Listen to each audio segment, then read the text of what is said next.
Hello ഡേഡേഴ്സ്, hello investors, ഇത് സിയാദ് ഇലിക്കൽ. എല്ലാ ഞായറാഴ്ചയുമുള്ള market ഔട്ട്ലുക്കിലേക്ക് നമുക്ക് കടക്കാം. അങ്ങനെ ഈ ഒരു കലണ്ടർ ഇയറിൽ വീക്കിലി അടിസ്ഥാനത്തിൽ നിഫ്റ്റി പോസിറ്റീവിൽ ക്ലോസ് ചെയ്ത ഒരാഴ്ചയായിട്ട് കഴിഞ്ഞ ആഴ്ച മാറി. 350 പോയിന്റാണ് നിഫ്റ്റി പോസിറ്റീവിൽ ക്ലോസ് ചെയ്തത്. നിഫ്റ്റി പോസിറ്റീവിൽ ക്ലോസ് ചെയ്തപ്പോൾ നിഫ്റ്റി മാത്രമല്ല കുറേ സെക്ടറുകളെല്ലാം തന്നെ പോസിറ്റീവിൽ റിയാക്ട് ചെയ്യപ്പെട്ടിട്ടുണ്ട്. നമ്മളെല്ലാം തന്നെ ഡിസ്കസ് ചെയ്യുന്നുണ്ട്. കൂടാതെ തന്നെ മാർക്കറ്റ് ഔട്ട്ലുക്കും മാർക്കറ്റ് അടുത്ത ആഴ്ചയിലെ ഗ്ലോബൽ മാർക്കറ്റിനെ സ്വാധീനിക്കുന്ന ഗ്ലോബൽ ഈവൻറ്റുകളും കുറച്ച് സ്റ്റോക്ക് ന്യൂസുകൾ നമ്മൾ പിക്ക് ചെയ്തിട്ടുണ്ട്. അപ്പോൾ എല്ലാവർക്കും നല്ലൊരു വീക്കെൻഡ് കിട്ടിയെന്ന് എക്സ്പെക്ട് ചെയ്യുന്നു. ഇന്നലെ നമ്മുടെ ഓഫ്ലൈൻ ക്ലാസ് കൊച്ചിയിൽ വെച്ച് നടന്നു. ഇനി അടുത്ത ഈ മാസം 22-ാം തീയതി FNOയുടെ ക്ലാസ് ഉണ്ട്. അപ്പോൾ താല്പര്യമുള്ള ആളുകൾക്ക് ഫ്യൂച്ചർ ആൻഡ് ഓപ്ഷൻ ക്ലാസ് റൂമിൽ ഇരുന്ന് പഠിക്കാനായിട്ട് ബുക്ക് ചെയ്യാം. ആദ്യമായിട്ട് നമുക്ക് ഗ്ലോബൽ മാർക്കറ്റ് ഒന്ന് നോക്കാം. അതായത് നമ്മുടെ മാർക്കറ്റ് ക്ലോസ് ചെയ്തതിന് ശേഷം എന്താണ് സംഭവിച്ചത്. നമ്മുടെ മാർക്കറ്റ് ക്ലോസ് ചെയ്തതിന് ശേഷം ഏറ്റവും താഴെ വരാം US വിക്സ് 7.82% ഒരു ഫോള് ഉണ്ടാക്കി. അതായത് US വിക്സ് ഫോൾ ആകുക എന്ന് പറയുമ്പോൾ യുഎസിലെ ആ ഒരു മാർക്കറ്റ് ക്രാഷ് ഫിയർ കുറഞ്ഞു. നാസ്ഡാക്ക് പോസിറ്റീവിൽ ക്ലോസ് ചെയ്തു 126 പോയിന്റ്, ഡോ 222 പോയിന്റിന്റെ പ്ലസിൽ ക്ലോസ് ചെയ്തു. എന്നാൽ അതിന് മുകളിലുള്ള 3 യൂറോപ്യൻ മാർക്കറ്റും നെഗറ്റീവിലാണ് ക്ലോസ് നടത്തിയത്. ഇനി അടുത്ത ആഴ്ചയിലെ പ്രധാന ഗ്ലോബൽ ഈവന്റ്, ഒരുപാട് ഗ്ലോബൽ ഈവന്റുകൾ നിറഞ്ഞ ഒരാഴ്ചയാണിത്.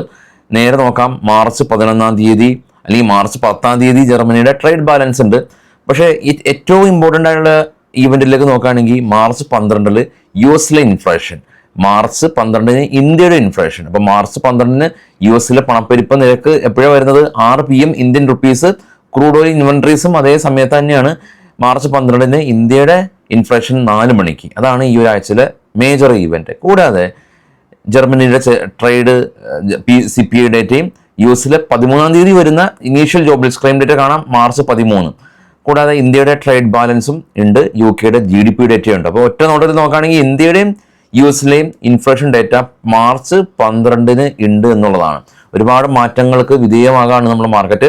ഇനിയിപ്പോൾ NSEയുടെ എല്ലാം തന്നെ എക്സ്പയറി തിങ്കളാഴ്ചയിലേക്ക് മാറും. അതിനുശേഷം പിന്നീട് വേറെ ചർച്ചകളൊക്കെ നടക്കുന്നുണ്ട്. എല്ലാ ഇൻഡെക്സിനും ഒരു ദിവസത്തെ എക്സ്പയറി.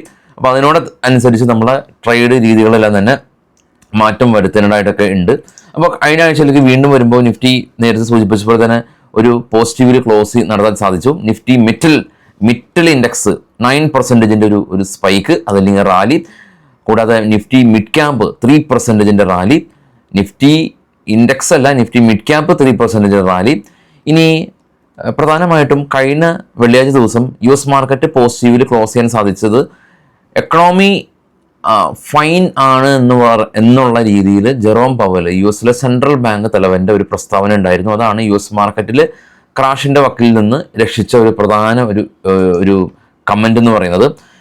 ഈ ഇന്ത്യയിലേക്ക് വരുമ്പോൾ നിഫ്റ്റി പോസിറ്റീവിൽ ക്ലോസ് ചെയ്യാനായിട്ട് ഏറ്റവും കൂടുതൽ ഹെൽപ്പ് ചെയ്തത് റിലയൻസ് ആണ്. കൊട്ടാക് സെക്യൂരിറ്റി റിലയൻസിനെ അപ്ഗ്രേഡ് ചെയ്തതുകൊണ്ട് കഴിഞ്ഞ 2 ദിവസമായിട്ട് നിഫ്റ്റിയും റിലയൻസും പോസിറ്റീവിൽ ക്ലോസ് ചെയ്തു. 2 ദിവസം കൊണ്ട് റിലയൻസ് 7% ഒരു റാലി കണ്ടു.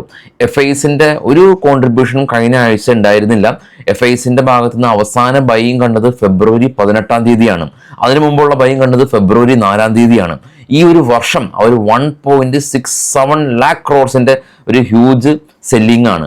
അപ്പോൾ ഈ ഒരു സെല്ലിങ്ങിൽ കൂടിയും കഴിഞ്ഞ ആഴ്ചയിൽ നിഫ്റ്റി പോസിറ്റീവിൽ ക്ലോസ് ചെയ്യാൻ സാധിച്ചു. അപ്പോൾ ഇത്തരത്തിൽ മാർക്കറ്റിൻ്റെ ആ ഒരു നെഗറ്റീവ് സെന്റിമെന്റ്സിന് വഴിതിരിച്ച് വിടാൻ സാധിച്ചത് RBI തന്നെയാണ്. ഗവൺമെന്റ് തന്നെ നടത്തിയ ഫലപ്രദമായിട്ടുള്ള ആക്ടിവിറ്റിയാണ്. RBI ഫണ്ട് ഇഞ്ചക്ഷനിലൂടെ, ബോണ്ട് സ്വാപ്പിലൂടെ ബാങ്കിങ് സിസ്റ്റത്തിലേക്ക് ഈ ഒരു വർഷം തന്നെ 2ലേറെ തവണ ഈ ഒരു ലിക്വിഡിറ്റി ഉയർത്തി ബാങ്കിങ് മേഖലയിൽ വായ്പകളെല്ലാം തന്നെ കുറച്ചും കൂടി ലളിതമായി ഫണ്ടിൻ്റെ എല്ലാം തന്നെ ലിക്വിഡിറ്റി ഉയർത്തുക വഴി മാർക്കറ്റിന് അതൊരു ബൂസ്റ്റ് രേഖപ്പെടുത്തി. അപ്പോൾ RBI ആണ്. അപ്പോൾ RBI ഇന്ത്യ മാത്രമല്ല, ഇതുപോലെയുള്ള സ്റ്റിമുലസ് പാക്കേജുകളെല്ലാം തന്നെ ചൈന ചെയ്തു വരുന്നുണ്ട്. കൂടാതെ തന്നെ കഴിഞ്ഞ ആഴ്ചയിൽ നമ്മൾ കണ്ട കാര്യമാണ് യൂറോപ്പിൽ സെൻട്രൽ ബാങ്ക് അവിടുത്തെ പലിശ നിരക്ക് കുറച്ചതും. അപ്പോൾ ഈ US താരിഫ് ഹൈക്കുകളെല്ലാം തന്നെ അതിനെ മറികടക്കാൻ എല്ലാ രാജ്യങ്ങളും അവിടുത്തെ സ്റ്റിമുലസ് പാക്കേജുകളും ഇൻട്രസ്റ്റ് റേറ്റ് കട്ടുകളും ചെയ്തു വരികയാണ്. RBI ഇത് 2 തവണ ഫണ്ട് ഇഞ്ചക്ഷനിലൂടെ ബാങ്കിങ് സിസ്റ്റത്തിലേക്ക് ലിക്വിഡിറ്റി ഉയർത്തി. ഇനിയിപ്പോൾ രണ്ടാമത് നമ്മളുടെ കഴിഞ്ഞ തവണത്തെ 25 ബേസ് പോയിന്റ് കുറച്ചതിൻ്റെ റിയാക്ഷൻ വരുന്ന ദിവസമാണ് നമ്മളുടെ പണപ്പെരുപ്പ നിരക്ക്. അപ്പോൾ അത് വളരെയധികം ക്രൂഷ്യലാണ്. കഴിഞ്ഞ തവണ നമ്മുടെ GDP ഡേറ്റ ക്വാർട്ടർ അടിസ്ഥാനത്തിൽ പോസിറ്റീവായത് കാരണമാണ് നമ്മുടെ മാർക്കറ്റിൻ്റെ ഇടിവിന് ഒരു ശമനം ഉണ്ടായിട്ടുള്ളത്. അതിനുശേഷം വരുന്ന ഒരു CPI ഇൻഫ്ലേഷൻ ഡേറ്റയാണിത്. അതുകൊണ്ട് തന്നെ ഈ ഒരു ഇൻഫ്ലേഷൻ ഡേറ്റ വളരെയധികം കീനായിട്ട് വാച്ച് ചെയ്യേണ്ട ഒരു കാര്യം തന്നെയാണ്. ഇനി സെക്ടർ അടിസ്ഥാനത്തിൽ നോക്കുകയാണെങ്കിൽ ഈ ഓട്ടോമൊബൈൽ സെക്ടറാണല്ലോ ഇപ്പോൾ ഒരു നെഗറ്റീവ് സെന്റിമെന്റ്സിലുള്ളത്. ടെസ്ലയുടെ കടന്നുവരവും ഹാർലി ഡേവിഡ്സന്റെ ഇറക്കുമതി തീരുവ കുറച്ചതും ഈ രണ്ട് മേഖലയിലുള്ള സ്റ്റോക്കുകൾ ഓൾറെഡി തന്നെ റിയാക്ട് ചെയ്യപ്പെട്ടിട്ടുണ്ട്. ബജാജ് ഓട്ടോ, ഈ ഹാർലി ഡേവിഡ്സന്റെ എതിരാളി വന്നതുകൊണ്ട് ബജാജ് ഓട്ടോ കഴിഞ്ഞ ഒരു മാസം കൊണ്ട് 14% ഒരു ഇടിവ് കണ്ടു. ഇനി ടെസ്ലയുടെ കടന്നുവരവ് ഏറ്റവും കൂടുതൽ ബാധിക്കുന്ന മഹേന്ദ്ര കഴിഞ്ഞ ഒരു മാസം കൊണ്ട് 12% ഒരു ഫോള് കണ്ടു. ടാറ്റ മോട്ടോഴ്സും കഴിഞ്ഞ ഒരു മാസം കൊണ്ട് 6% ഒരു ഫോള് കണ്ടു. അപ്പോൾ അതിന്റെ അർത്ഥം ആ ഒരു ടെസ്ല, ഹാർലി ഡേവിഡ്സൺ ഓട്ടോമൊബൈൽ സെക്ടറിലുള്ള ആ ഇഷ്യൂ ഓൾറെഡി തന്നെ പ്രൈസ് അത് ഡിസ്കൗണ്ട് ചെയ്തിട്ടുണ്ട്. ഇനി സ്റ്റീൽ സെക്ടറിൽ കാണാൻ സാധിക്കും, കഴിഞ്ഞ വീക്കിൽ തന്നെ ടാറ്റ സ്റ്റീൽ 10% ഒരു റാലി ഹിൻഡൽകോ തിരിച്ചു നടത്തി. കഴിഞ്ഞ ഒരു മാസത്തെ കണക്കെടുക്കുകയാണെങ്കിൽ ടാറ്റ സ്റ്റീൽ 13% റാലി. അതായത് കഴിഞ്ഞ ഒരു മാസം കൊണ്ട് മറ്റുള്ള നിഫ്റ്റി തന്നെ വലിയ തോതിൽ ഇടിഞ്ഞപ്പോൾ ടാറ്റ സ്റ്റീൽ 13% ഒരു റാലി രേഖപ്പെടുത്താൻ പറ്റി. ഇനിയിപ്പോൾ TCS എല്ലാം നോക്കുമ്പോൾ കഴിഞ്ഞ ആഴ്ചയിൽ 2.5% ഒരു അപ്സൈഡ് ആയിരുന്നു.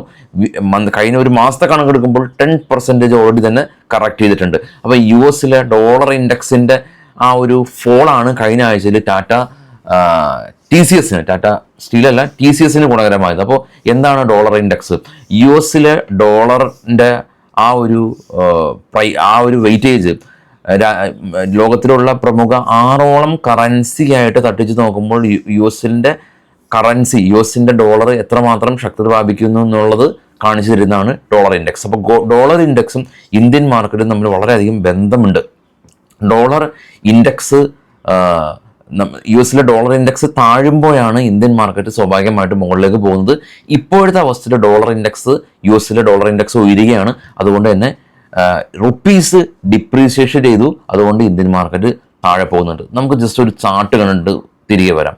ഇതാണ് ഡോളർ ഇൻഡെക്സിൻ്റെ ചാർട്ട്. നമുക്ക് സ്ക്രീനിൽ കാണുന്നുണ്ട് ഡോളർ ഇൻഡെക്സിൻ്റെ ചാർട്ട്. ഇപ്പോൾ ഡോളർ ഇൻഡെക്സ് ഏകദേശം ഒരു 110 വരെയൊക്കെ പോയി. 110 വരെയൊക്കെ പോയി. ഇതിൻ്റെ ഏറ്റവും ലോവസ്റ്റ് ലെവൽ ഏതായിരുന്നു? 100 ഉണ്ടായിരുന്ന സമയത്ത് Indian market September 2024 Indian market all time high പോയത്. അവിടെ നിന്ന് US ഡോളർ 100-ൽ നിന്ന് മുകളിലേക്ക് പോകുന്ന അതേ സാഹചര്യത്തിലാണ് ഇന്ത്യൻ മാർക്കറ്റ് ക്രാഷ് ചെയ്തത്. കാരണം ഇന്ത്യൻ മാർക്കറ്റ് അതേ സമയത്ത് സെപ്റ്റംബർ 24 നിഫ്റ്റിയുടെ ചാർട്ടാണ് 26,100 ഓൾ ടൈം ഹൈയിൽ നിന്ന് എങ്ങനെയാണോ ഡോളർ ഇൻഡെക്സ് മുകളിലേക്ക് പോയത് അതിനനുസരിച്ച് ഇന്ത്യൻ മാർക്കറ്റ് താഴേക്ക് വന്നിട്ടുണ്ട്. ഈ ഒരു രണ്ടും സ്ക്രീൻ ഒരുമിച്ച് കാണിക്കുമ്പോൾ ഏകദേശം മനസ്സിലാവും. ആദ്യം കാണുന്നത് ഡോളർ ഇൻഡെക്സ് ആണ്. ഡോളർ ഇൻഡെക്സ് ഓൾ ടൈം ലോയിൽ നിൽക്കുന്ന സമയത്ത് Indian market all time high. Dollar index മുകളിലേക്ക് പോകുന്ന സമയത്ത് ഇന്ത്യൻ മാർക്കറ്റ് താഴെ വന്നു. ഇനിയിപ്പോൾ കഴിഞ്ഞ ഒരു 3-4 ദിവസം കൊണ്ട് ഡോളർ ഇൻഡെക്സ് താഴെയാണ്. അതുകൊണ്ട് ഇന്ത്യൻ മാർക്കറ്റ് കഴിഞ്ഞ ഒരാഴ്ച കൊണ്ട് മുകളിലേക്ക് കയറുന്നത് കാണാൻ സാധിക്കും. അതായത് ഡോളർ ശക്തി പ്രാപിക്കുമ്പോൾ ഇന്ത്യൻ റുപ്പീസ് വീക്കാവും. ഇന്ത്യൻ റുപ്പീസ് ഇപ്പോൾ വലിയ തോതിൽ ഡിപ്രിസിയേഷൻ ചെയ്ത കാര്യങ്ങളെല്ലാം തന്നെ നമ്മൾ ദിനം പ്രതി കേൾക്കുന്നതാണ്. അപ്പോൾ ഇന്ത്യൻ റുപ്പീസ് ഡിപ്രിസിയേഷൻ ആകുമ്പോൾ ഇന്ത്യയിലുള്ള FISന്റെ ആ ഒരു ഇൻവെസ്റ്റ്മെൻറ്റിൻ്റെ റിട്ടേൺ കുറയും. കൂടാതെ തന്നെ നമ്മൾ ഇങ്ങോട്ട് ഇമ്പോർട്ട് ചെയ്യുന്നതിന് കൊടുക്കേണ്ടി വരുന്നത് ഡോളറാണ്. അപ്പോൾ ഉയർന്ന തോതിൽ ഡോളർ കൊടുക്കേണ്ടി വരും.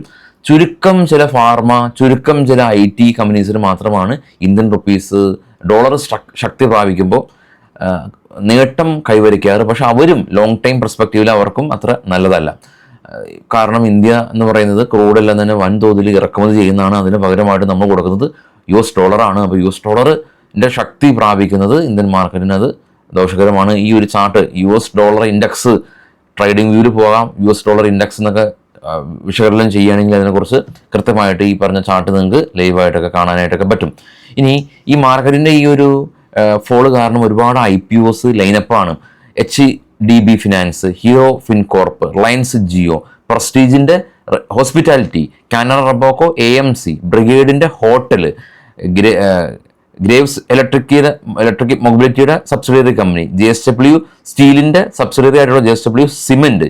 ഇത് മാത്രമല്ല ലെൻസ്കാർട്ട്, ബോട്ട് എന്ന് പറയുന്നത് ഈ ഹെഡ്സെറ്റൊക്കെ നിർമ്മാണിക്കുന്ന ബോട്ട്, ഇവരെല്ലാം തന്നെ ലൈനപ്പാണ്. അപ്പോൾ 2025 IPOs തന്നെ 2024 കമ്പയർ ചെയ്യുമ്പോൾ വന്നിട്ടില്ല. ഈ മാർക്കറ്റിൻ്റെ ഒരു ക്രാഷും കാര്യങ്ങളൊക്കെ കാരണം അവർ ഹോൾഡ് ചെയ്ത് വെച്ചിരിക്കുകയാണ്. അപ്പോൾ മാർക്കറ്റ് ഒന്ന് റിക്കവർ രേഖപ്പെടുത്തുമ്പോൾ ഒരുപാട് കമ്പനീസ് ഇന്ത്യൻ മാർക്കറ്റിലേക്ക് വരും. അപ്പോൾ അതിന് വേണ്ടിയിട്ടുള്ളൊരു വെയിറ്റിംഗ് ആണ്. അപ്പോൾ ഈ മാർക്കറ്റിന് മുന്നോട്ടോ താഴോട്ടോ എന്നുള്ള പ്രസ്താവനകളൊന്നും നടത്തുന്നില്ല. ഒരുപാട് കാര്യങ്ങൾ ഇൻഫ്ലുവൻസ് ചെയ്തിട്ടുണ്ട്. ട്രംപിൻ്റെ താരിഫ് ഹൈക്കുകളും ഇനിയിപ്പോൾ ഇന്ത്യക്ക് സ്പെസിഫിക്കായിട്ട് ഇന്ത്യക്ക് മേൽ നാളെ ആയിരിക്കാം ഒരു താരിഫ് റിലീഫോ അല്ലെങ്കിൽ താരിഫ് ഹൈക്കോ കൊണ്ടുവരുന്നത്. അപ്പോൾ എനിവേ ഈ ടെസ്ല ഇന്ത്യയിലേക്ക് വരുന്നുണ്ടെന്നുള്ള കാരണം കൊണ്ട് ഇന്ത്യ പുലർത്തി വരുന്ന റെസ്ട്രിക്ഷൻ ഒരു അഴവ് നമ്മളാണ് വരുത്തിയത്. ഹാർലി ഡേവിഡ്സന്റെ ഇറക്കുമതി തീരുവ നമ്മളാണ് കുറച്ചത്. ടെസ്ലയ്ക്ക് ഇന്ത്യയിലേക്കുള്ള കടന്നുവരവിന് ഇപ്പോൾ നമ്മളാണ് ഇളവ് കൊടുത്തിട്ടുള്ളത്. അതുകൊണ്ട് തന്നെ ഒരു സേഫ് സൈഡ് എന്നുള്ളൊരു ടൈം നമ്മൾക്ക് പറയാൻ സാധിക്കില്ലെങ്കിൽ കൂടിയും സ്പെസിഫിക്കായിട്ട് ഇന്ത്യക്ക് എതിരെ താരിഫുകളും തന്നെ ഉണ്ടാകില്ല എന്ന് നമുക്ക് പ്രതീക്ഷിക്കാം. റെയിൽടെൽ കുറച്ച് സ്റ്റോക്കുകളുടെ വാർത്തകൾക്ക് പോകുമ്പോൾ റെയിൽടെൽ കമ്പനിക്ക് 75 കോടി രൂപയുടെ ഓർഡർ ലഭിച്ചു. JSW സ്റ്റീൽ കമ്പനി അവർ സ്റ്റീൽ പ്രൊഡക്ഷൻ 12% വർദ്ധിച്ചതായിട്ട് കമ്പനി പറഞ്ഞു. IRB ഇൻഫ്രയുടെ ടോൾ കളക്ഷനിൽ തന്നെ 12% വർധനവ് രേഖപ്പെടുത്തി. ആസ്ട്രസെനിക്ക ഫാർമ കമ്പനി ഇവരുടെ ക്യാൻസറിന് വേണ്ടി ക്യാൻസർ ട്രീറ്റ്മെൻറ്റ് ചെയ്യുന്നതിന് വേണ്ടിയിട്ടുള്ള പുതിയ ഡ്രഗിന് US ഡ്രഗ് കൺട്രോൾ അതോറിറ്റിയും ഇന്ത്യൻ ഡ്രഗ് കൺട്രോൾ അതോറിറ്റിയും അംഗീകാരം ലഭിച്ചു. ടാറ്റ പവർ കമ്പനി 49,000 കോടി രൂപ ഗ്രീൻ പ്രൊജക്റ്റ് ചെയ്യാനായിട്ട് ആന്ധ്രാപ്രദേശിൽ ഇൻവെസ്റ്റ്മെൻറ്റ് ചെയ്യുന്നു എന്നുള്ള വാർത്തകളുണ്ട്. HFCL കമ്പനിക്ക് 44 കോടി രൂപയുടെ ഓർഡർ കിട്ടിയതായിട്ടുള്ള വാർത്തകളൊക്കെയാണ് ഇപ്പോൾ ഉള്ളത്. വിശദമായിട്ടുള്ള പ്രീ മാർക്കറ്റ് ന്യൂസായിട്ട് നാളെ രാവിലെ എത്താം. അപ്പോൾ എല്ലാവർക്കും നല്ലൊരു സൺഡേ ദിനം ആശംസിക്കുന്നു. Thank you.